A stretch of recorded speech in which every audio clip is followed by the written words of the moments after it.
यानी मित्रों, यूरोप में खेल के नाम पर दंगा हो रहा है, लेकिन भारत और ऑस्ट्रेलिया के बीच खेल दोनों देशों को जोड़ रहा है। भारत और ऑस्ट्रेलिया में क्रिकेट सबसे ज्यादा लोकप्रिय देश खेल है और प्रधानमंत्री नरेंद्र मोदी ने अपने ऑस्ट्रेलिया दौरे में क्रिकेट को कूटनीति का हथियार बनाया।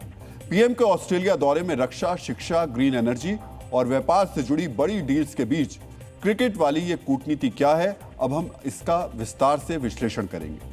जब पीएम मोदी ऑस्ट्रेलिया गए तो उनके भाषणों और मुलाकातों में एक शब्द बार बार गूंजा, क्रिकेट। प्रधानमंत्री नरेंद्र मोदी अपने ऑस्ट्रेलिया दौरे में मेलबर्न क्रिकेट ग्राउंड गए। ऑस्ट्रेलियन क्रिकेट टीम के पूर्व कप्तान स्टीव वॉ से मिले। शेन वॉर्न स्टैंड में ऑस्ट्रेलिया के प्रधानमंत्री के साथ फोटो खिंचवाई। इसके बाद सर डॉन ब्रैडमैन की प्रतिमा के सामने दोनों नेताओं का फोटो सेशन हुआ। इतना ही नहीं, प्रधानमंत्री मोदी ने एक ऐसा ऐलान किया जिससे दोनों देशों के क्रिकेट फैंस गदगद हो गए। बिग बैश लीग का एक मैच भारत में चेन्नई में आयोजित किया जाएगा। किसी भी स्पोर्टिंग लीग के लिए भारत में इवेंट करना यानी बड़ी रीच और व्यूअरशिप की गारंटी है। यानी मित्रों, बीबीएल यानी बिग बैश लीग आईपीएल की तर्ज पर खेला जाने वाला ऑस्ट्रेलिया का सबसे बड़ा T20 लीग है। बीबीएल का कोई भी मैच आज तक ऑस्ट्रेलिया से बाहर नहीं खेला गया है, लेकिन इस सीजन का पहला मैच चेन्नई में खेला जाना एक बड़ी बात है।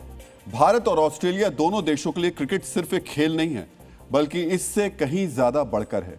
क्रिकेट दोनों देशों को एक सूत्र में बांधने वाली एक डोर है, जिससे भारत और ऑस्ट्रेलिया 1947 से जुड़े हुए हैं। 1947 में आजादी मिलने के बाद भारतीय क्रिकेट टीम अपने पहले विदेशी दौरे पर ऑस्ट्रेलिया गई थी। लाला अमरनाथ की अगुवाई में टीम ने ऑस्ट्रेलिया के खिलाफ 4 मैच की टेस्ट सीरीज खेली थी। उस वक्त ऑस्ट्रेलिया के कप्तान सर डॉन ब्रैडमैन थे।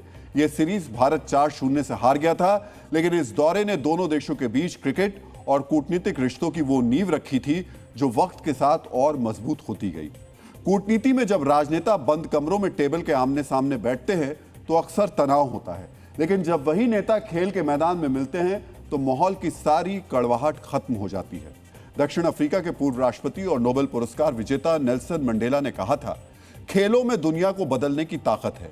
इसमें लोगों को प्रेरित करने और उन्हें एकजुट करने की वो शक्ति है जो शायद ही किसी और चीज में हो।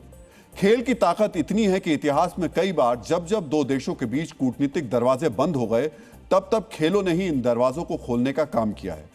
आपको स्पोर्ट्स डिप्लोमेसी के कुछ बड़े उदाहरण देखने चाहिए। 1970 के दशक की शुरुआत तक अमेरिका और चीन के बीच कोई बातचीत नहीं होती थी। रिश्ते बेहद तल्ख थे, लेकिन 1971 में जापान में वर्ल्ड टेबल टेनिस चैंपियनशिप हुई। वहां से चीन ने अमेरिकी टेबल टेनिस टीम को बीजिंग आने का न्योता दिया। खिलाड़ियों का यह दौरा इतना सफल रहा कि इसके तुरंत बाद तत्कालीन अमेरिकी राष्ट्रपति रिचर्ड निक्सन ने चीन का ऐतिहासिक दौरा किया और दोनों देशों के बीच कूटनीतिक रिश्ते बहाल हो गए। स्पोर्ट्स डिप्लोमेसी की ताकत इतनी है कि इसने 2 कट्टर दुश्मन देशों दक्षिण और उत्तर कोरिया को एक झंडे के नीचे ला दिया था।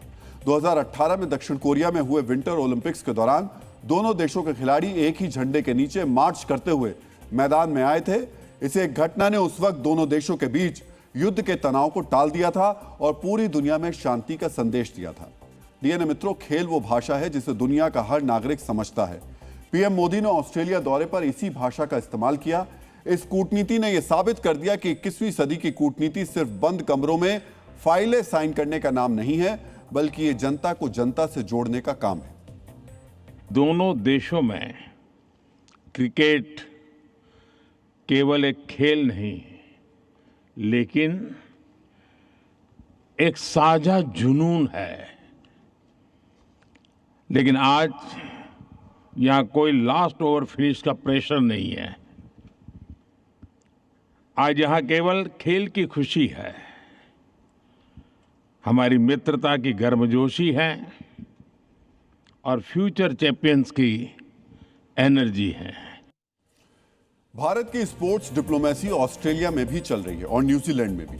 पीएम मोदी आज न्यूजीलैंड के दौरे पर हैं और वहां भी एक स्पोर्ट्स इवेंट में उन्हें भाग लेना है।